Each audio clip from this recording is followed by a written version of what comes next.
I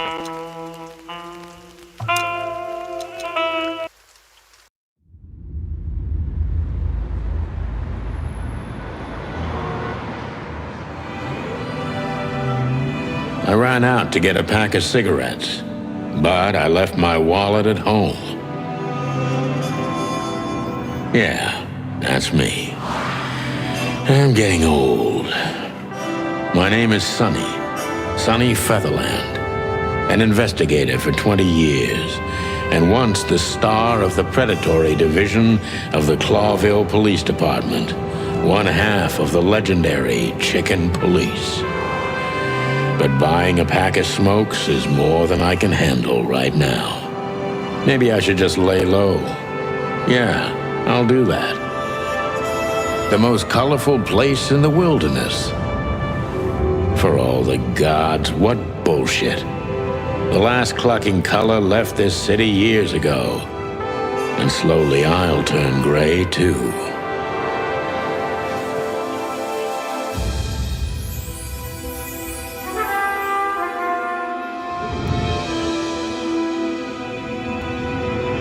Still, what do I expect? We're living in a vast experiment, and don't even notice that everything got clucked up a long time ago. We believe in this wonderland of peaceful coexistence. Wolves and sheep, chickens and hounds. Yeah, sure, why not? It's just ridiculous. The dog eats the chicken. It's in our nature. I'm not propping up the illusion anymore.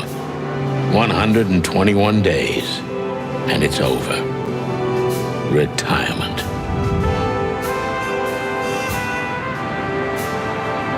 What could possibly go wrong?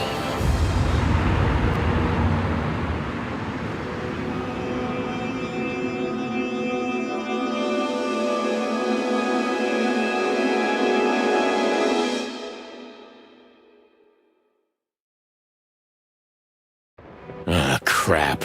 My office lock is a piece of shit if a dame can pick it. She stood in the darkness. The light painted stripes on her body. It whispered secret little things that were never there in the first place. But she was no zebra. Reality was just a light switch away. Elizabeth or Charlotte? I was sure she'd have a sophisticated-sounding name. She had a bygone look in her eyes, older than this ancient building, and perhaps the whole city itself. Or maybe I'm just drunk. But she was the first womanly thing in my place for a long time, so I had to give her a chance. My wallet and my badge. The wallet is real, the badge ain't.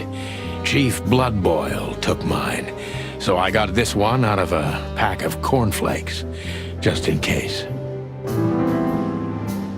My last cigarette. You're lucky I don't have a light, pal. She doesn't seem so dangerous that I need to grab my gun, but you never know.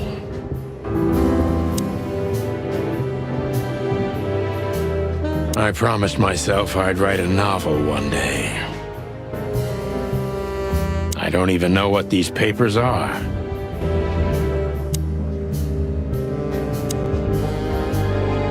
Books I'm never gonna read. Maybe nobody ever has.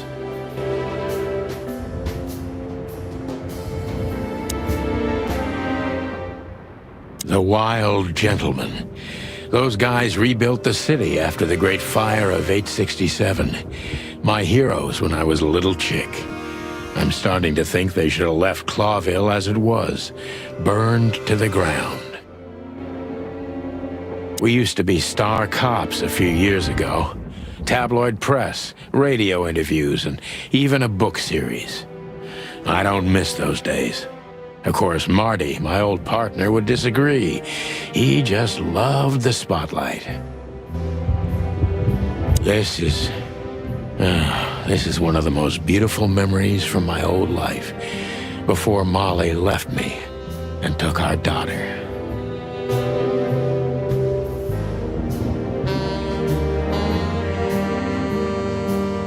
good things in life don't last long.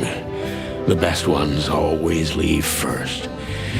I saw that in the window of a shoe store. I never understood it, or what it had to do with shoes. M.B. Davis, the eternal king of jazz.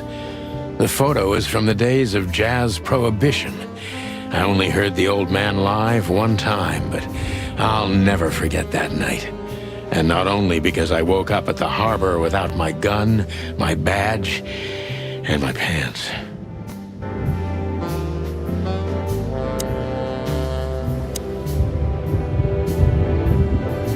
I don't even know where the key is. Whatever's inside is gonna stay there forever.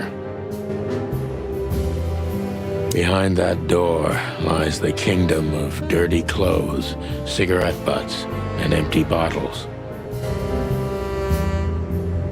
I wanted to travel the world when I was a kid, but I think I'm gonna end up dead in here whether I like it or not.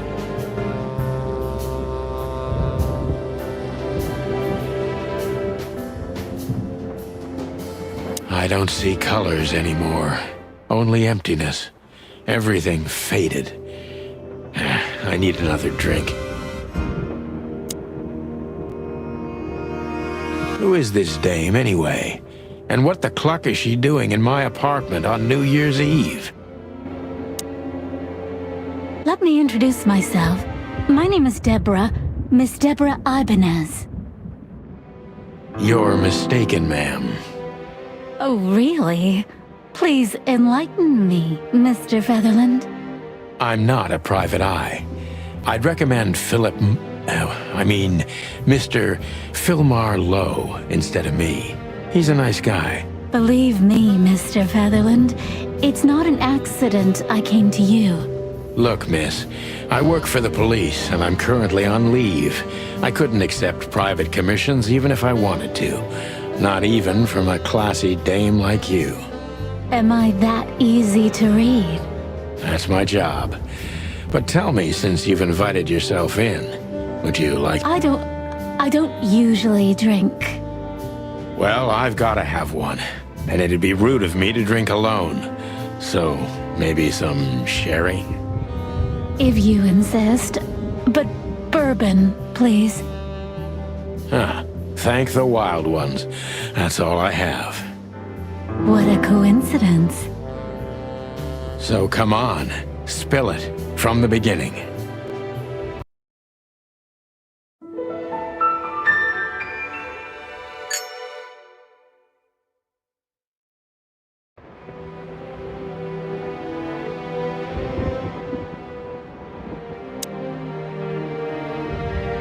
That's better.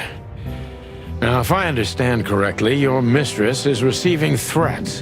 What kind of threats, exactly? It's a very strange matter. First, there were letters. Then it came printed on a wine bottle's label, sent as a gift. Then carved into a brick, thrown through the window. And finally, they painted it on the wall of the house in giant red letters. I think it's time to dig a little deeper. If you don't mind, I'd like to ask you some routine questions. Please, that's why I'm here.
must be cautious and smart.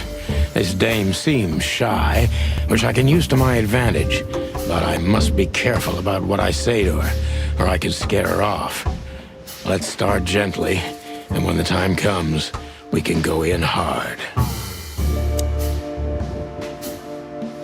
Who exactly are you, ma'am? I'm not somebody important, Mr. Featherland.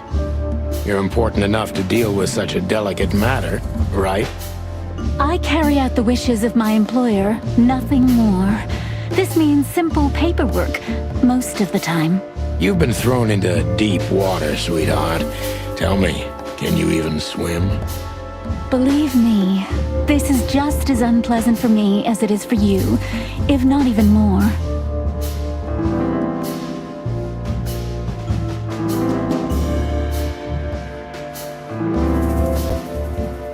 You're not very confident.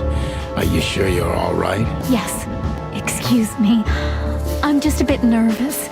I've never done anything like this before. Breaking into the apartments of strangers isn't that big a deal. Some people do it as a hobby. Please don't make fun of me, Mr. Featherland. This is hard for me as it is. You're right. Sorry.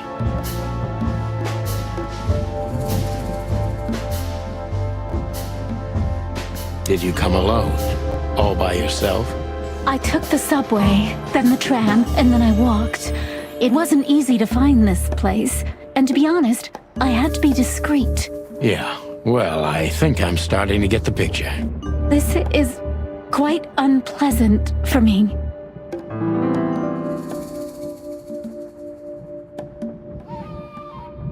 Why did you come to visit me?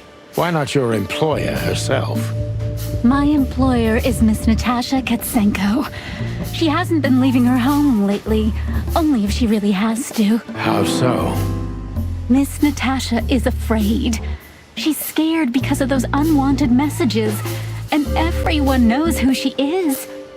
So she's that kind of woman. I don't know what you mean. Of course you do, Deborah.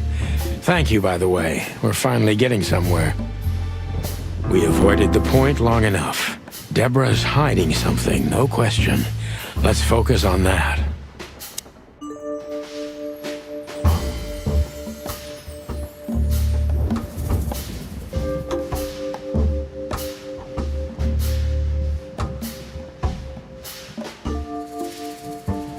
I'm sure it's not intentional, but, are you toying with me?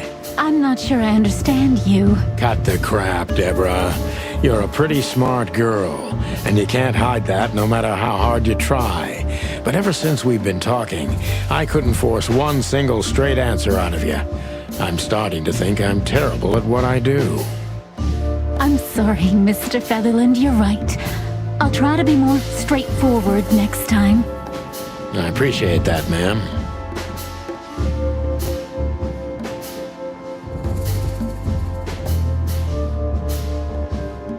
Are you in some sort of jam? Nothing of the sort. There are simply things better left unsaid. Then you're wasting my time. I trust your instincts. You'll manage it. Yeah, and I have no other choice, right? To be honest, no, Mr. Featherland. Not really.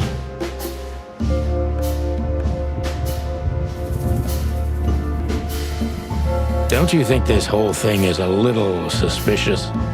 Look, Santino, I'll explain everything. I have no doubt about that. You look just the type, sweetheart. No offense. I'll take that as a compliment. Or maybe I'll act like I haven't heard it. You see, we're starting to understand each other.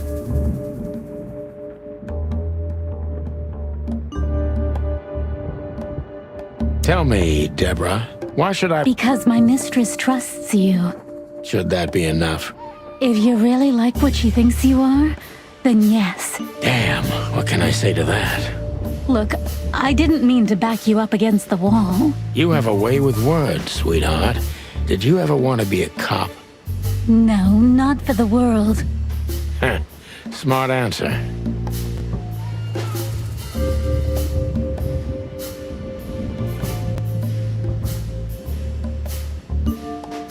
Be honest and tell me what you're so... You know, Mr. Featherland, my mistress's partner is Hobart Wessler. Or as most people know him... Ibn Wessler, the Kingpin.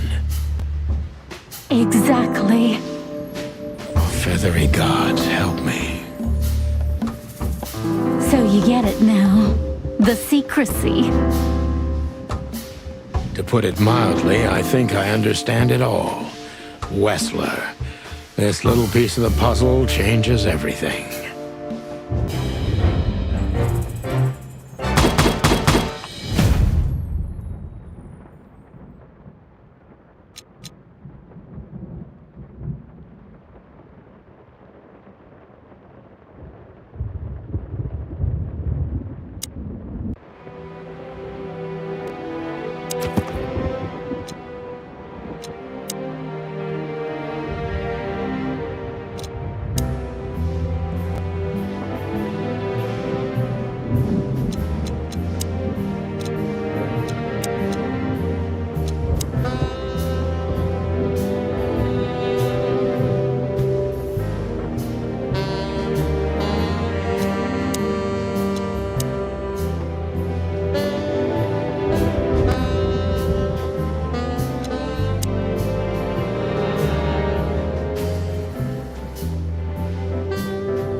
Why don't you take it to the police? Just go there and file a report. Photos, flashing lights, fingerprints, you know the drill. The evidence is very clear. Even a moderately talented detective could easily wrap this case up. Or just try the phone. 555-111. Please, take a look at this. Well, okay. Let's see. I need a secretary.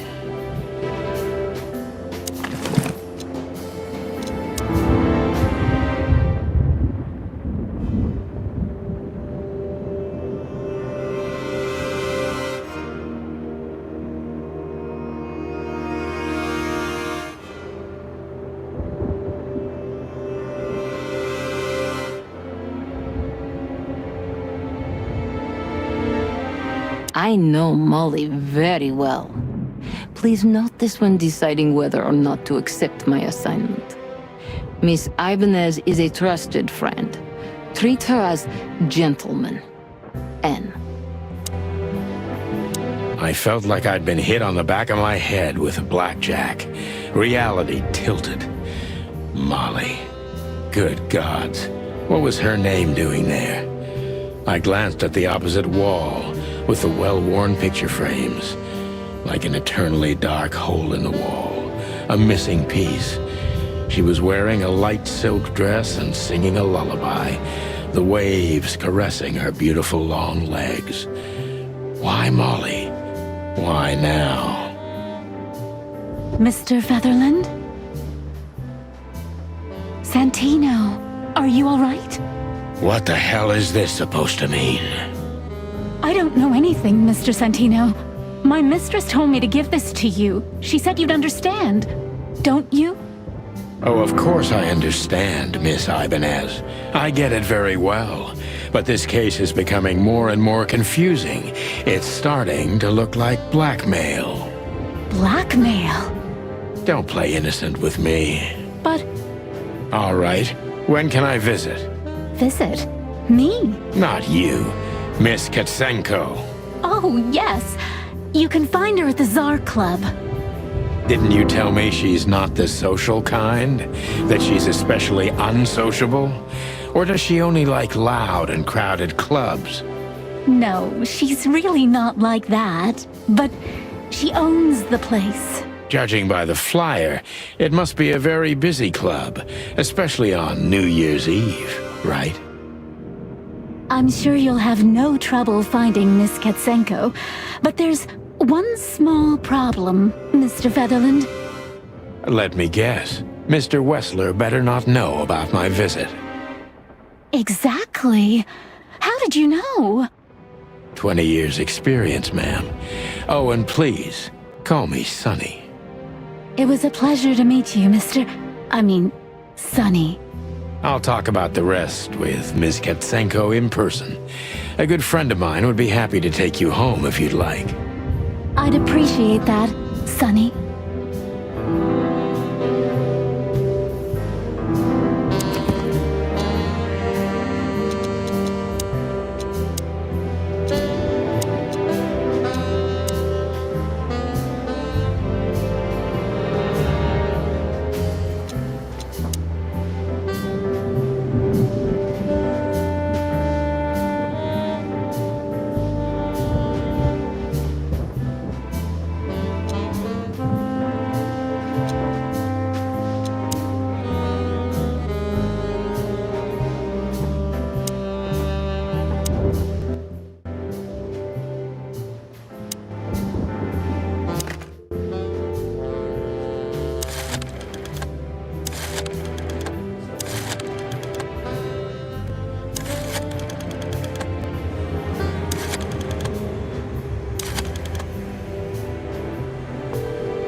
Hey, Lewis.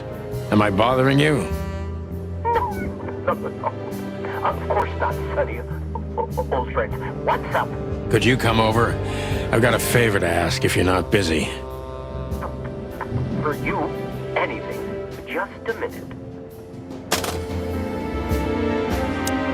Lewis arrived a few minutes later. He lived in the rooms above, so it wasn't difficult getting here, not to mention that he's a rabbit. It was a quick hop. The Atlas Hotel was his inheritance. It was once a well-renowned place, but not anymore. The last economic crisis ruined it, and now, besides me, he was the only resident of this enormous place.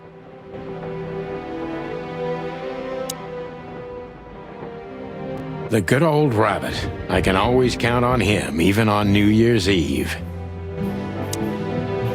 Thanks for being so quick, Lewis. Can you drive Miss Ibanez home? I have some things to take care of. Of course, Sonny. You know, anything for you. Thank you for being so considerate, Sonny. I appreciate it. Don't mention it. Goodbye, then. So long, Deborah.